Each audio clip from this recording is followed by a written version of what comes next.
Hello बच्चा party, welcome in the quantum classes, the finest easiest and every way to learn the concept of physics. तो चलिए शुरू करते हैं। आज का हमारा टॉपिक है टोरॉइड। टोरॉइड हिंदी में भी इसको टोरॉइड ही कहते हैं बच्चा पार्टी। ओके, प्रीवियस लेक्चर में हमने डिस्कस किया था सोलेनॉइड के बारे में, परिनालिका के बारे में। मैंने आपको वहीं पे कहा था कि परिनालिका के बाद आपका अगला टॉपिक आएगा टोरॉइड, और दोनों ही टॉपिक इंपॉर्टेंट हैं एंड दोनों ही टॉपिक आसान लगेगा अगर हम इसको ख़त्म कर देंगे, हम इस वे में ख़त्म करेंगे। तो आगे लेक्चर में बने रहिएगा। The basic difference between solenoid and toroid. Solenoid आपका सिंपल था, आपका ऐसा वायर सपोज कर लो, वो ऐसे आपका क्या हुआ है, टर्न्स दिए गए हैं आपको, बहुत सारे बाउंड आपको लपेटा हुआ है आपने बहुत सारे वायर्स इसके थ्रू, ठीक है, ऐसे में। और एक इस आपका सिलेंड्रिकल शेप में था वो, बेलन जैसा। ऐसे आप जैसे कि सपोज कर लो कि इस मार्कर पे अगर वायर लपेट के वायर को अलग कर दो तो वो कैसा होगा। अदर इस कंडीशन में वही वायर लपेटा हुआ जो सोलेनॉइड है, सोलेनॉइड को ही हमने क्या कर दिया है, सोलेनॉइड को हमने टर्न दे दिया, ऐसा टर्न दे दिया। इट मीन्स आपको इसको स्फेयर के फॉर्म में हमने, सर्कुलर फॉर्म में हमने इसे रख दिया है। देन अब हम इसे क्या कहेंगे, सोलेनॉइड को टोरॉइड कहेंगे। ओके, हमने इसको ऐसे मोड़ दिया। आप देख सकते हो, आप इसको देख सकते हो कि अभी आप सोच सकते हो कि ये सपोज ऐसा था, ये ऐसे आपका टोरॉइड था। टोरॉइड मतलब सोलेनॉइड, अभी इसको आप सोलेनॉइड कहेंगे जिसमें आपने ऐसे ऐसे टर्न्स दिए हैं। अगर आप इसके दो एजेस को, इस एज और इस एज को आपस में से मोड़ दो, ऐसे में अगर आप बेंड कर दो तो ये कुछ ऐसा टोरॉइड टाइप का बन जाएगा। देन अगेन वही करना है जो अभी तक इस यूनिट में हम करते आए हैं। Magnetic field due to toroid हमें फाइंड आउट करना है। टोरॉइड के कारण आपको चुंबकीय क्षेत्र फाइंड आउट करना है। देन बच्चा पार्टी आगे बढ़ते हैं। बहुत ही सिंपल है, बहुत ही सिंपल है और बहुत ही इंपॉर्टेंट आपकी है ये टोरॉइड एंड सोलेनॉइड दोनों। तो हम आगे बढ़ते हैं। तो आप देख सकते हो कि जैसा ये आप वायर है, सपोज कोई एल लेंथ का वायर है, एल लेंथ का वायर, इसको आपने टोरॉइड के किनारे क्या कर दिया, लपेट दिया है पूरा ऐसे में। ओके, आपने टोरॉइड को ऐसे करके आपने मोड़ दिया है, आप फिर कह सकते हो इसको स्फेयर शेप दे दिया आपने, एक आपने इसको वृत्ताकार शेप दे दिया है। ओके, सर्कुलर कह सकते हो। और आपने सपोज कर लो यहाँ पे इसको चेंज कर दिया है, आप सपोज कर लो इसे आपने चेंज कर दिया है आर रेडियस के एक सर्कल में। ओके, आपने इसे चेंज कर दिया आर रेडियस के एक सर्कल में। ओके, और इसकी आप जिस हिसाब से इसको लपेट रहे हो उस हिसाब से इसके मैग्नेटिक फील्ड भी इसी डायरेक्शन में होगी, अंदर की ओर। और ये आपका पॉइंट ले लेते हैं पी। तो बच्चा बेटी हमें क्या नोटिस करना है, क्या फाइंड आउट करना है हमें यहाँ पे फाइंड आउट करना है magnetic field intensity of toroid. Okay, then आगे बढ़ते हैं। वही आपका एम्पियर सर्किटल लॉ, हर जगह एम्पियर सर्किटल लॉ यहाँ पे अप्लाई हो रहा है। बायोसेवर्ट के बाद द मोस्ट इंपॉर्टेंट, उसी के बेस पे हम अगला आपका जो भी डेरिवेशन है उसे हम करते आ रहे हैं। आपको आगे जानने से पहले आपको ये जान लेना होगा कि इस पे टोटल कितनी करंट फ्लो होगी। यहाँ टोटल कितनी करंट फ्लो हो रही है। करंट तो हम यहाँ मान लेते हैं, देखो करंट तो हम यहाँ मान लेते हैं कि इसमें I current flow, I current आपकी फ्लो कह लो कि ये इनसाइड गई, अंदर आपने आई करंट इसको दिया।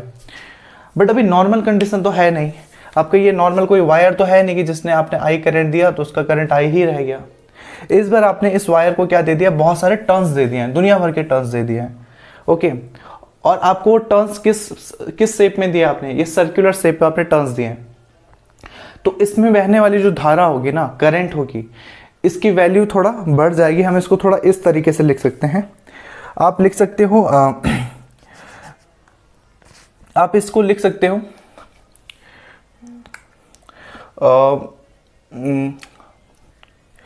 करंट, आप इसको लिख सकते हो total current, total current in toroid, in toroid.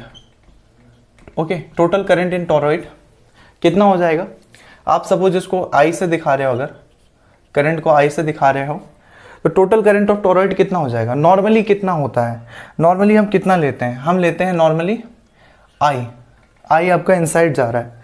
But हम यहाँ पे मान लेते हैं, मानना क्या, आप डायग्राम में देख लो, इसमें बहुत सारे टर्न्स दिए हैं। तो मानना क्या है यहाँ पे, मानना यह है कि आपने सपोज यहाँ पे n बार टर्न्स दे दिए हैं। टर्न्स मतलब होता है लपेट दिया आपने, एक बार, दो बार, तीन बार, हमें कोई फिक्स नंबर नहीं पता तो आपने n लिख दिया उसे टर्न्स को।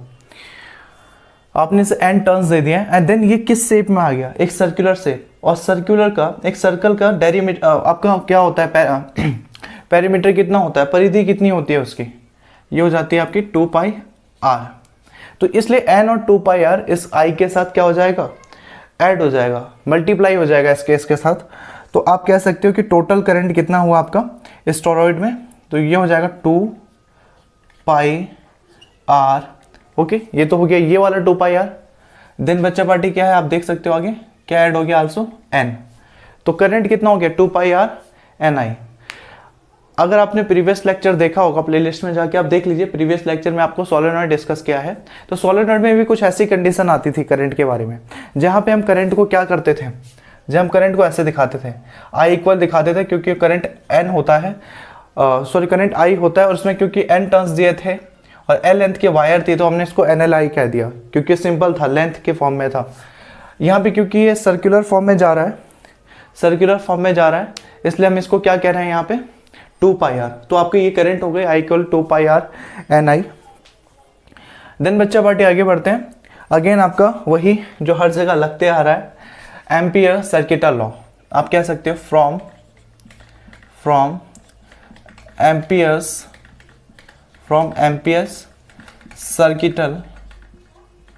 Circuital law. बहुत सी बुकों में से सर्कुलर लॉ भी कहा है, मान लेते हैं, लेकिन मेनली ये एम्पियर सर्किटल लॉ है। ओके, तो बताइए क्या है, आपने बहुत बार डिस्कस कर लिया हमने, क्या है एम्पियर सर्किटल लॉ। यह है line integral of magnetic field is equal mu 0 I। Okay, I current की वैल्यू ऊपर कितनी आ रही है आपकी, म्यू 0, हाँ बताइए 2π, हाँ आगे क्या n, देन आगे क्या I। ये आ गया आपका एम्पियर्स सर्किटल लॉ। तो ये हो गया आपका, आप इससे डाल सकते हो अपना फर्स्ट इक्वेशन, ये हो गया आपका इक्वेशन फर्स्ट। ओके, देन आगे क्या करेंगे, कुछ नया नहीं हो रहा है। देखिए आप ये ना आप नोटिस कीजिए, सारे डायग्राम चेंज हो रहे हैं, तो डायग्राम की वजह से थोड़ा बहुत तो चेंजेस आएंगे। थोड़ा बहुत चेंजेस क्या, इससे पहले सोलेनॉइड था, उस पर आपने L लेंथ यूज किया, यहाँ पे आप L के जगह, क्योंकि आपका सर्कुलर फॉर्म में है, तो आप इसकी पेरीमीटर यूज करोगे 2πr, जो जहाँ L था वहाँ 2πr लगेगा। ऐसा ही होगा, स्टेप्स सेम चल रहे हैं। अभी तक आपने जितना डेरिवेशन किया एम्पियर सर्किटल लॉ के बाद, वो सारे डेरिवेशन उसी पे बेस्ड है, एम्पियर सर्किटल लॉ पे, सब पे यही हो रहा था। आप नोटिस कीजिए, आगे आपने करंट के बारे में समझाया, और जब मेनली क्या आ रहा था, आपने एम्पियर सर्किटल लॉ का फॉर्मूला लिखा, इसे इक्वेशन 1 डाल के आपने छोड़ दिया यहाँ पे, ठीक है, लीव कर दिया आपने, यहाँ से भुला दिया इसे। ये आपको मेन तुरुप का इक्का लास्ट में साबित होगा, इसको इतना करके छोड़ दिया। देन आगे सारे डेरिवेशन में, इसलिए क्या, तो फिजिक्स आसान है, बस समझना चाहिए आपको, कॉन्सेप्ट आपको रटने चलो तो रटते रह जाओगे। इसी को समझो, यही तो हो रहा है सारे उसमें।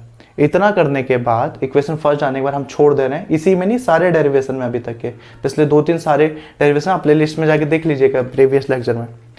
और उसके बाद क्या कर रहे हैं, उसके बाद का स्टेप भी सेम है, बस हम उसको BDL उठा रहे हैं, सॉल्व कर रहे हैं, लास्ट में BDL का जो आंसर आ रहा है इक्वेशन 2 डाल रहे हैं, then equation first and 2 compare कर रहे हैं, कुछ ना कुछ कटने को आपको मिलेगा, उसको आपका आंसर हो जाएगा। 3 स्टेप में टोरॉइड खत्म हो रहा है, चाहे टोरॉइड चाहे सोलेनॉइड। मैं तो कह रहा हूँ मैग्नेटिज्म का जितना भी एम्पियर सर्किटल लॉ पे बेस्ड आपका क्वेश्चन है, 3 ही स्टेप में खत्म। पहला स्टेप है आपका क्या, पहला स्टेप आप एम्पियर सर्किटल लॉ लो, जिस हिसाब से आपका है उस हिसाब से आप DL I उसका चेंज कर दो, ampere circuital law. Second step क्या है, BDL को इंटीग्रेशन BDL को सॉल्व करो। एंड थर्ड स्टेप क्या है, दोनों को आंसर आ रहा है जो पहला इक्वेशन और सेकंड इक्वेशन, उसे कंपेयर कर दो, कुछ ना कुछ कट जाएगा, 3 स्टेप में खत्म। तो इतना बता ही दिया, तो अब आप बताओ क्या आएगा इसके बाद, क्या आएगा बच्चा पार्टी इसके बाद। अब आप लिख सकते हो for magnetic field B and small element DL। पूरा भी लिख सकते हो, मैं शॉर्ट में लिख रहा हूँ, इतना भी लिखूँ चलेगा। For magnetic field B and small element DL। Okay, इससे सॉल्व करना है आपको, लिख देता हूँ मैं इसे। सॉल्व करने के लिए आप क्या कह दोगे इसे, ये हो जाएगा integration okay BDL, then integration BDL। इसे खोलते हैं हम। आपको पता है जब किसी वेक्टर का डॉट प्रोडक्ट होता है तो वो cos थीटा में आंसर आता है। Vector A dot vector B है तो ए भी कॉस थीटा आएगा, और अगर क्रॉस प्रोडक्ट हुआ तो साइन थीटा आता है। तो क्योंकि डॉट प्रोडक्ट है इसलिए आपका क्या आएगा, कॉस थीटा में आएगा। प्रीवियस लेक्चर में हमने बहुत बार इसका डिस्कशन किया है। तो ये पहले तो अब वेक्टर हट जाएगा, देन हम इसे सॉल्व कर रहे हैं एक स्केलर फॉर्म में, तो ये हो जाएगा B D L cos theta. Is it clear बच्चा पार्टी? Cos theta. अब आपका एक टर्म आया कॉस थीटा। कॉस थीटा क्या है, किसका एंगल है? तो आप कॉस थीटा को कह सकते हो ये एंगल है, angle between B and D L, B की डायरेक्शन और डी एल की डायरेक्शन। अगर मैं यहाँ पे आपको 3 पॉइंट लूँ, मैं आपको बी की बात कर रहा हूँ, ठीक है, मैग्नेटिक फील्ड की बात। अगर मैं यहाँ पे 3 पॉइंट लूँ Q1 Q2 एंड इधर ले लेता हूँ Q3। Q1 आपका उस टोरॉइड के अंदर है, Q2 आपका टोरॉइड के बाहर है, Q3 आपका टोरॉइड पर है। ओके, देन मैग्नेटिक फील्ड क्या होता है, आप हमेशा ध्यान रखना, टोरॉइड के अंदर और टोरॉइड के बाहर मैग्नेटिक फील्ड इंटेंसिटी 0 होती है, नेग्लिजिबल होती है। वैल्यू तो होती है लेकिन बहुत कम, नगण्य, जिसको हम 0 मान सकते हैं Q1 और Q2 पे। वैसे सोलेनॉइड था आपका, कल पिछले डेरिवेशन आपने देखा था कि सोलेनॉइड के बाहर वाले एरिया पे क्या होगा, मैग्नेटिक फील्ड आपकी 0 हो जाएगी। तो यहाँ पे Q1 Q2 के केस में 0 हो सकती है, Q3 पे जो होगा मैग्नेटिक फील्ड वही बचेगा। तो अब Q3 पे क्या होता है, जो मैग्नेटिक फील्ड की डायरेक्शन है, अगर ये आपका DL लिया तो जो मैग्नेटिक फील्ड की डायरेक्शन है वही आपकी डायरेक्शन है DL की डायरेक्शन। सपोज अगर ये आपकी मैग्नेटिक फील्ड है B, तो DL की डायरेक्शन भी क्या है, सेम, एक के ऊपर एक है, कोई एंगल क्रिएट नहीं होगा। तो अगर हम आगे बढ़ते हैं तो हम आगे लिख सकते हैं, हम यहाँ पे आगे लिख सकते हैं